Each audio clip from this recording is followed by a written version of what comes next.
Mother Nature appears to be putting her stamp on Minnesota this season. One recent example, a tornado that touched down in North Minneapolis, killing one person and decimating entire neighborhoods.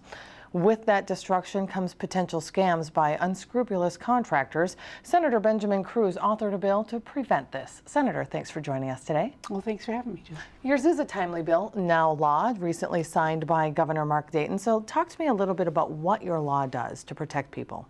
Well, this is like you mentioned, a very timely bill, especially with the tornadoes and some of the hail that we had a little bit earlier in the month, even before the tornadoes happened. This bill would essentially stops out-of-state contractors or contractors who are looking to cheat the system from wrapping in deductible costs into the costs of doing the repairs on a home. And the reason we want to do that is a couple of fold. The first is it raises the premiums and deductible costs across the board for homeowners who not only have damage but also don't have the damage. And also what that does is it pushes out good Minnesota contractors that don't do these type of things for out-of-state contractors potentially who rush in, kind of do sometimes not so up to spec work and then rush out and aren't accountable for that. So how can you stop a contractor from rolling in the deductible? What are some of the parameters of this law? Well, essentially what this does is this stops them from being able to pay for any of that deductible, period, and it also stops them from certain forms of advertising. Now, sometimes when you have a hailstorm run through, you'll have a contractor that'll knock on your door from out of state that'll say, hey, I'll pay your deductible, or I'll buy you this new roof if you let me do the work. The only thing I'm going to ask is that you let me put a sign in your front yard. That's a provision that this bill would stop from happening. So what are some of the signs that consumers should look for to know whether or not they might be a target of perhaps a contractor that isn't up to spec, using your words? Well, I think the first thing that you want to do is make sure that you're abiding by the rules that your insurance company has. Now, that deductible, that's part of the agreement that you made with the insurance company. So it should be a red flag anytime someone says you're not going to have to live up to that contract that you made with that insurance company. You're going to end up having to pay that deductible. That's part of doing the business. The second thing that I would look for is anytime somebody says that they're going to offer to do the work for free or ask you to potentially, like I said, put a sign in their yard, I'd also recommend asking where they're from, asking where they do business out of. So your law essentially relies on homeowners to be honest and upfront and pay that deductible. We are in a recession. How can you ensure that they do this, and what kind of penalties are involved if a homeowner says, you know what, I'm going to let this person roll the deductible in? Well, those penalties are actually up to the Department of Commerce. We run all the regulation through there, so that's how it would be handled based off of a complaint. Now, to your comment, you're right. You are 100% right. We are in very difficult economic times right now, and that is why this bill is so timely. We need to make sure that those premiums and those deductibles stay affordable for all of our constituents here in Minnesota. The insurance companies were essentially broad supporters of this, as were some of the contracting associations.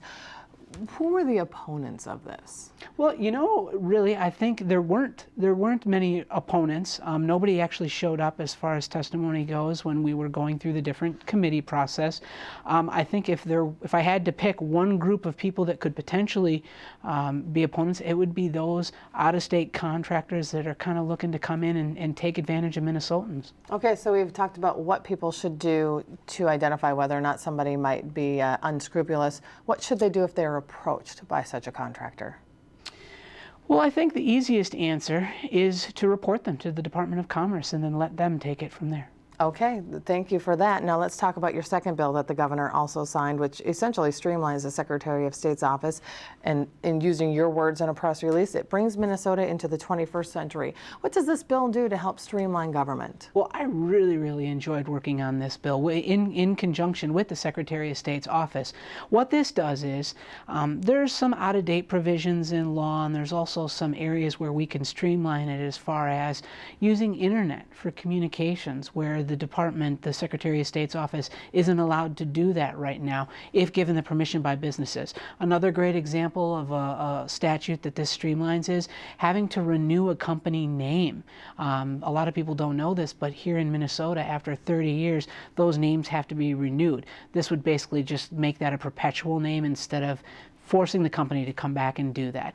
Different things like that. It makes it a little bit easier for a business to keep its name as it transfers from out of state, which is something that we definitely want to do right now. We want to promote as much of a business-friendly environment as possible. Some different things with mailings and that type of stuff. So the streamlining, how quickly do you expect these provisions to be rolled out, to be implemented? Well, actually, they are, for the most part, in place right now. We just needed to give the Secretary of State's office permission to do them. They have all of the email stuff set up. Most of this was just laws that put a lot of onus on businesses rather than the Secretary of State's office. So essentially, the impact will be felt immediately. Okay, Senator Cruz, thank you and congratulations on your bills being signed into law. We appreciate your time. Thank you, Julie. Appreciate it.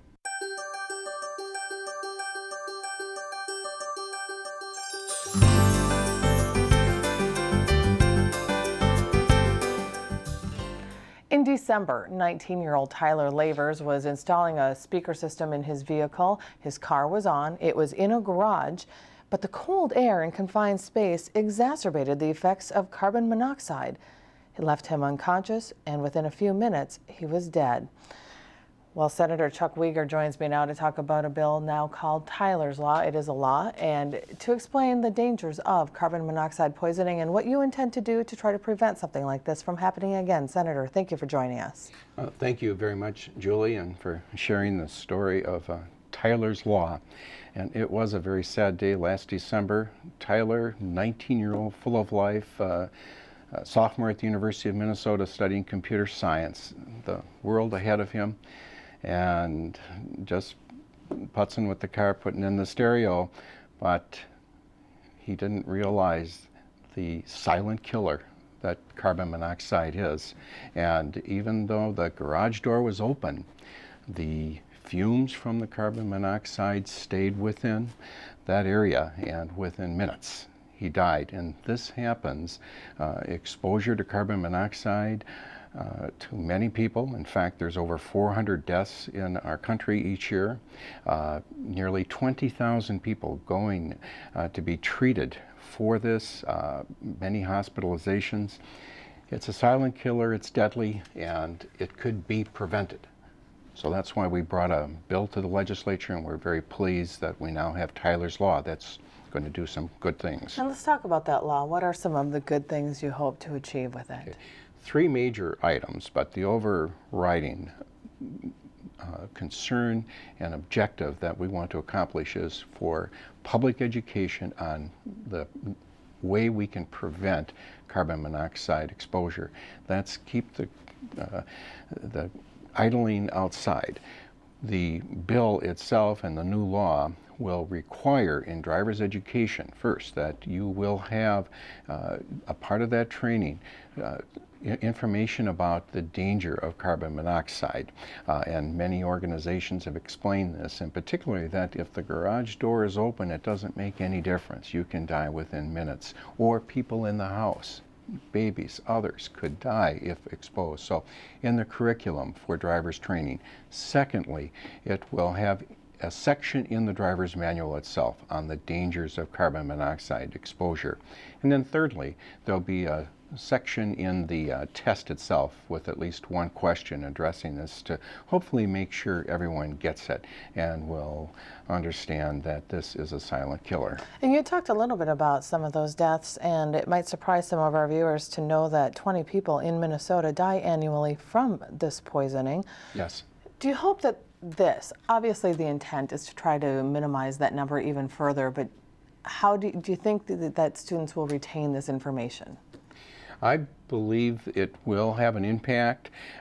In fact, when we had the hearings, there were so many people texting, emailing, getting on the phone, just reminding loved ones, including people, staffers at the Department of Public Safety, to just remind people that they may have thought, hey, if the garage door is open, then the carbon monoxide escapes, but just reminding you that it doesn't, and that it could be a killer. And so I know already that many people have become aware of the need for safety in this area and for increased safety, and that they're telling others. With passage of the law, it will have in place the instruction, the education, which you need to do for any awareness program.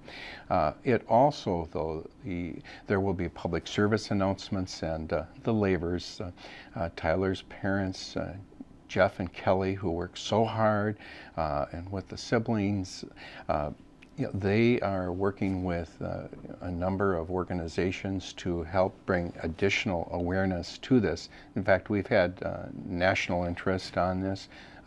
Several states have taken some action, but we need to do a federal type of response. So bit by bit, it's going to make an impact, absolutely. And so you just touched on the broader audience that you are hoping to raise awareness of the issue. So what's next, Senator? What's the timeline for incorporating this into curriculum and getting the message out? Okay. It will be formally included in the next printing of the manual, and I believe that'll be sometime later this year. We don't have the exact date, but they always go through an update of the manual. They are aware of the need to do this. There's various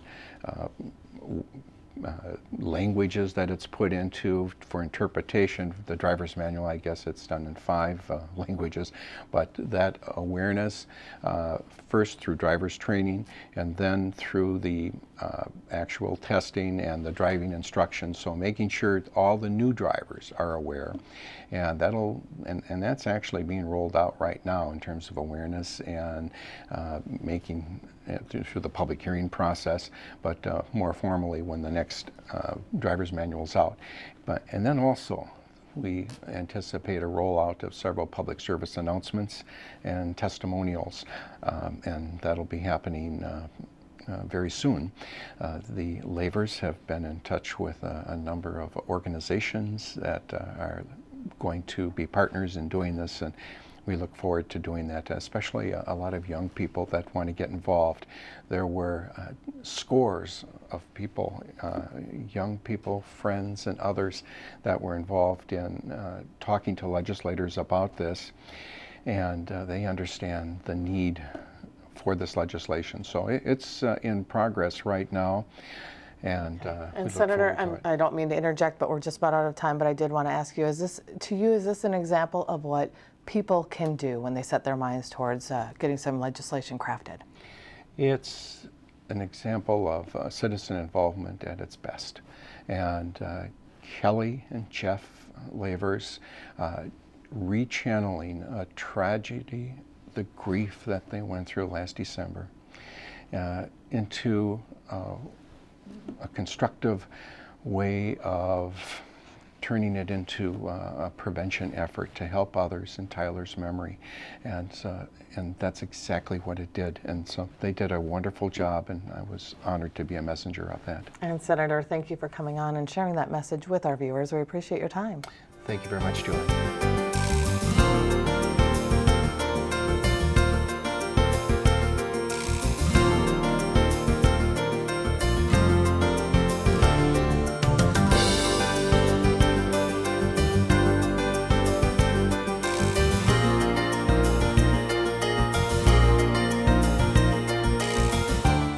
That's going to wrap up this week's program. From all of us at Senate Media Services, I'm Julie Barkey.